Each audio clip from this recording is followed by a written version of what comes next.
भारत में गरीबी का निर्धारण का इतिहास। दादा भाई नौरोजी, इनकी पुस्तक poverty and un-British rule in India में पहली बार गरीबी के मापन को जी का न्यूनतम आवश्यकताओं की पूर्ति से लगाया था। नीलकांत दांडेकर और वी.एम. रथ के फॉर्मूले। इनके फॉर्मूले के आधार पर स्वतंत्रता के बाद पहली बार 1971 ईस्वी में वैज्ञानिक तरीके से गरीबी रेखा का निर्धारण किया गया, जिसमें नेशनल सैंपल सर्वे (एनएसएस) के उपभोग खर्च के आंकड़ों का इस्तेमाल किया गया। इसके अनुसार उस व्यक्ति ग्रामीण एवं शहरी दोनों को गरीबी माना गया जो प्रतिदिन औसतन 2250 कैलोरी भोजन प्राप्त करने में असमर्थ था। ये आंकड़े वर्ष 1960-61 ईस्वी पर आधारित थे। वाई के अलद समिति की अध्यक्षता में योजना आयोग ने 1979 में इस समिति का गठन किया। इस समिति ने दांडेकर एवं रथ के फॉर्मूले का आधार वर्ष बदलकर 1973-74 ईस्वी पर दिया और पहली बार शहरी और ग्रामीण क्षेत्रों के लिए कैलोरी की अलग अलग मात्रा निर्धारित की, जो क्रमशः 2100 कैलोरी और 2400 कैलोरी थी। लकड़वाला समिति। योजना आयोग ने देश में निर्धनता की माप के लिए 1989 ईस्वी में प्रो डी.टी. लकड़वाला की अध्यक्षता में एक समिति गठित की।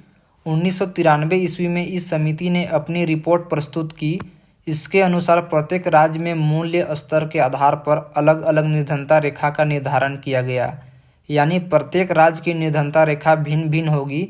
इस प्रकार इसके अनुसार 35 गरीबी रेखाएं हैं, जो शुरू में 28 थी। इस समिति ने प्रत्येक राज्य में ग्रामीण और शहरी निर्धनता के लिए अलग अलग मूल्य सूचकांकों की बात की, जो है ग्रामीण क्षेत्र में निर्धनता रेखा। इस समिति ने कृषि श्रमिकों के लिए उपभोक्ता मूल्य सूचकांक CPI फॉर एग्रीकल्चरल लेबर का सुझाव दिया। शहरी क्षेत्र में निर्धनता रेखा। इसके लिए समिति ने औद्योगिक श्रमिकों के उपभोक्ताओं मूल्य सूचकांक CPI फॉर इंडस्ट्रियल वर्कर्स और शहरी भिन्न कर्मचारियों के लिए उपभोक्ता मूल्य सूचकांक का सुझाव दिया। इस समिति के सिफारिशों के परिणाम स्वरूप कोई विशिष्ट या निर्धारित निर्धनता रेखा नहीं रही, बल्कि इसके स्थान पर राज्य विशिष्ट निर्धनता रेखा हुई, जिनसे एक राष्ट्रीय निर्धनता रेखा का निर्धारण किया जा सके। 8वीं योजना में कैलोरी प्राप्ति 2400 ग्रामीण एवं 2100 शहरी आधार को ही स्वीकार किया गया था।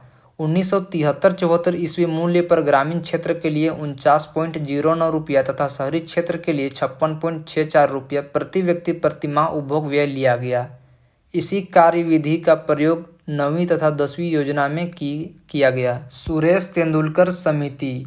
योजना आयोग ने वर्ष 2004 ईस्वी में सुरेश तेंदुलकर की अध्यक्षता में समिति बनाई, जिसने अपनी रिपोर्ट 2009 ईस्वी में सौंपी। तेंदुलकर समिति का मुख्य उद्देश्य इसका परीक्षण करना था कि क्या भारत में गरीबी वास्तव में गिर रही है या नहीं, जैसा NSSO के 61वें चक्र से स्थापित होता है। इसके साथ ही नई गरीबी रेखा तथा गरीबी के संबंध में अनुमान प्रस्तुत करना था। तेंदुलकर समिति ने उपभोग बास्केट में परिवर्तन किए और जीने के लिए अदा की जाने वाली कीमत कॉस्ट ऑफ लिविंग इंडेक्स की बात की।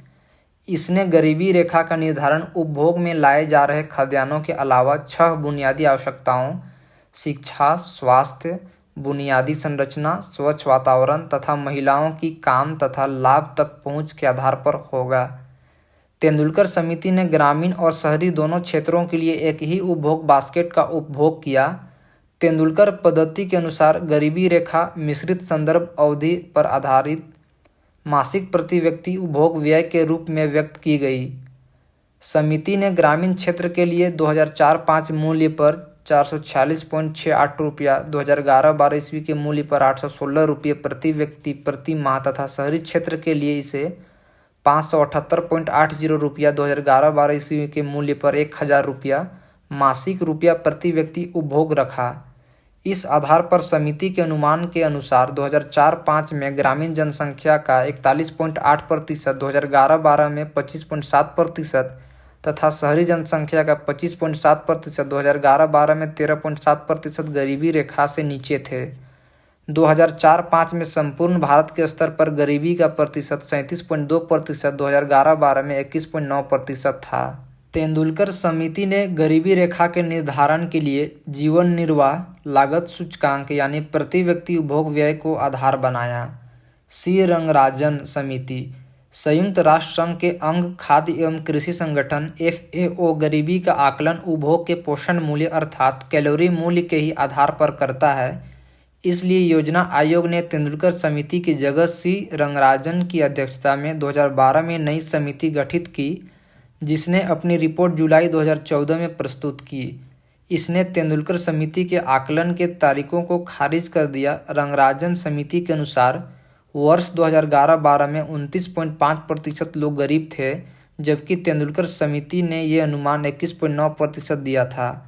ग्रामीण जनसंख्या का 30.09% तथा शहरी जनसंख्या का 26.4% लोग गरीबी रेखा से नीचे थे। रंगराजन समिति ने अखिल भारतीय स्तर पर ग्रामीण क्षेत्र के लिए 972 रुपये तथा शहरी क्षेत्र के लिए 1407 रुपये प्रति व्यक्ति मासिक उपभोग व्यय को गरीबी रेखा के रूप में परिभाषित किया।